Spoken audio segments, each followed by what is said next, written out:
This is Byron Gordon for the SES Conference Channel, and we are at SES Chicago 2010, and we just finished the Automation Twitter Nation panel, and we're speaking to Hollis. Yes. Hollis, we haven't spoken to you in a while. It was last time SES New York, and we heard a lot about Twitter then. We've heard a lot more about Twitter since then. Mm-hmm. So I thought I'd ask you a little bit to talk about some of the best practices since we last spoke that maybe you could update our viewers about when it comes to automating Twitter. What are some of the good best practices we should be thinking about, or any business should be thinking about? Well, definitely you don't want to put your entire account on automation and have nobody at the other end.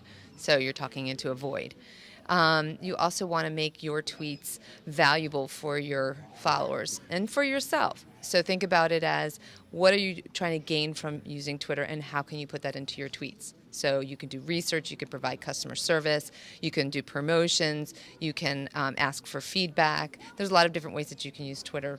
But if you're going to automate it, you also need to monitor it. So what are people responding? Are you tracking it? Is there anything measurable to be gained? And that doesn't necessarily mean a direct sale or an ROI, but more of an influence. And how is that affecting your brand in one way or another? So is anybody listening also?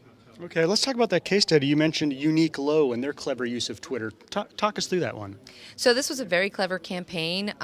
What they did is an apparel company, and it's kind of using the retail version, if you've ever been to Sims or DSW, where it's a markdown over time, but the markdown in this case was affected by the number of people tweeting that they wanted the discount or the deal. So the more people that were tweeting, they leveraged crowdsourcing, the lower the price fell. And there was a maximum price and a minimum price. And as people tweeted it down, it could go anywhere between the two, or it could hit the bottom, and then that was what they sold the product for. And they used this all through an automated technology. All right, now you got a new book out, so we want to hear a little bit more about that. The book is called Twitter Marketing: An Hour a Day, and it's by Wiley. It is more of a business text than a primer. It is 478 pages, and a newbie to a marketing professional can read it. It's divided into sections, so you can skip around to find whatever part is relevant for you. One of the things I think that's really unique about this book is that I solicited case studies from brands and companies that don't normally publish their case studies. So all of the case studies that you see on Twitter or have read about, let's say in Mashable, I went to in a completely different direction and then got new stuff. So there's unique content in that book, and lots of different. I learned a ton researching and writing this book. So I use it as my own reference guide all the time. People kind of call it like the Twitter encyclopedia or the Twitter Bible, because it's so rich in information. And finally, a few new, perhaps, Twitter tools since we last spoke that maybe you want to talk about or mention or recommend. I discovered something. I have to say, I'm just playing around with it. Twit Toaster, which is an aggregator of a conversation, so you can follow threads, and it kind of eliminates the white noise and allows you to hone in. Of course, I'm really still a big Hootsuite fan, and they keep enhancing the tool. And I mentioned a couple of.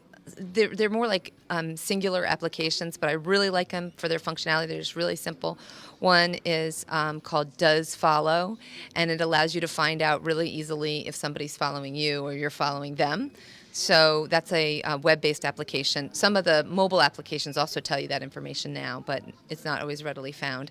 And then Tweep Search, which is a way to find people based on information and keywords in their profile and their bio. It's a real easy way to find people of similar interests, or if you're like trying to find somebody who is a raccoon hunter, they may just have that in their profile and you can find them.